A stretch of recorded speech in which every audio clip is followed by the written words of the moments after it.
In Louisiana Congressman Mike Johnson. Congressman, great to see you. These economic numbers are just absolutely horrific. That's 83% of voters saying the economy is only fair or poor. That's more negative by 5 points compared to just last month, worse by 14 compared to President Biden's 100-day mark in April of 2021. Why on planet Earth can't these Democrats cut some spending? What is wrong with them? They can't imagine a world without big and growing government. I mean, that's the bottom line. We should never be in this situation. But it's this pattern of reckless spending in Washington that's gotten us in this situation. And that's why everybody's feeling such pain. We've got interest rates going through the roof. We have the cost of living beyond the means of what most people are able to handle now. And it's only going to get worse unless we reverse that trend. That's why we're taking this stand, and we have to continue this fight.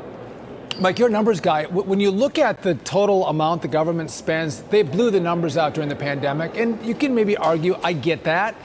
But since the pandemic, they're continuing to spend more money. I think that Joe Biden comes in and says, I'm the only one that's cut the deficit. That's a bold-faced lie. The deficit and the spending keeps going up. I think Republicans have to do a better job of making that argument to the American people that you actually do have to cut spending and there's a lot of fat.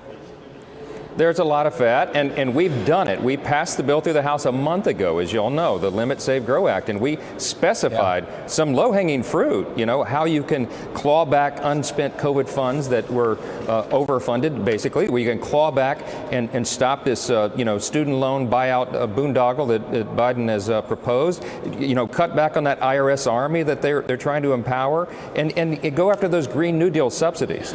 If you do a couple of simple things, you can put a big dent in this. But even the way it's been scored by nonpartisan groups, you're talking about almost $5 trillion in savings in the bill that we sent over to the Senate that they wasted 100 days and haven't negotiated with us at all. Now we're down to the wire. We should never have been in this situation. Right, and that CNN poll found that 60% of Americans oppose raising the debt ceiling unless federal spending is reduced. But that has not stopped some kind of ratcheted up caterwauling from the Democrats, eager to point fingers at Republicans. Listen to this, Congressman. The president has the responsibility to ensure that we do not default on our debt. To me, at this point, if they want to continue to be economic terrorists, that's invoking the 14th Amendment and minting a coin and keeping the economy moving. They're waiting for the last minute crisis, but it is here. And I just feel so bad for all the people across the country who are literally sitting at home wondering if they're going to get checks and if they're going to be able to live in their homes.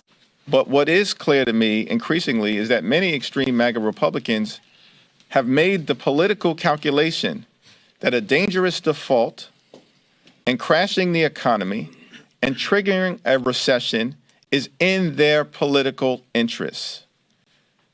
That is unpatriotic. You're an unpatriotic terrorist who wants people to be homeless. That's essentially what they're saying, but because they have no power. Yeah, that's exactly right. And the economic terrorism that they're talking about is going back to the spending levels that we were all living under 5 months ago. That's all we're proposing. The FY24 numbers should be set at fiscal year 22. This is not terrorism. It's not tyranny. We're not trying to hurt anybody. We're trying to save the economy. My friends, y'all well know we're at nearly $31.8 trillion in debt. We're spending our grandchildren's money now. We're going to dig a hole so deep we can never get out of it. And you know who's laughing the whole time? China, Russia, Iran, North Korea, our adversaries, because it makes us weak overall. This is what's right for everybody, and we're going to stand on that. They are the terrorists. You put a bill to the floor to raise the debt limit. They voted against it. Chuck Schumer, Democrats in the Senate, haven't put forward a bill to raise the debt limit. You're the only ones who have done it. So this rhetoric is outrageous. But I want to pivot on you, Mike, because yesterday you were talking about the REINS Act on the Hill, which you say is needed to rein in the administrative state in the country. Tell us what the REINS Act is and why it's needed.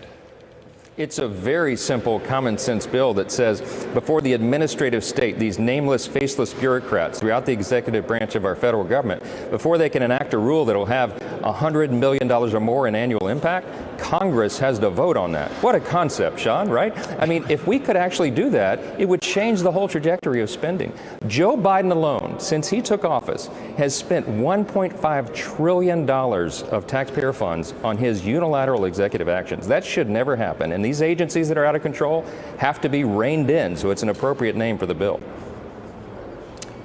I think we were working on that back in 2014 or 2016. Sometimes these bills take a little while to get done, but keep up the fight. You're right. It will dismantle the administrative state. Mike Johnson, thanks for joining us. Appreciate it. Thanks, my friends.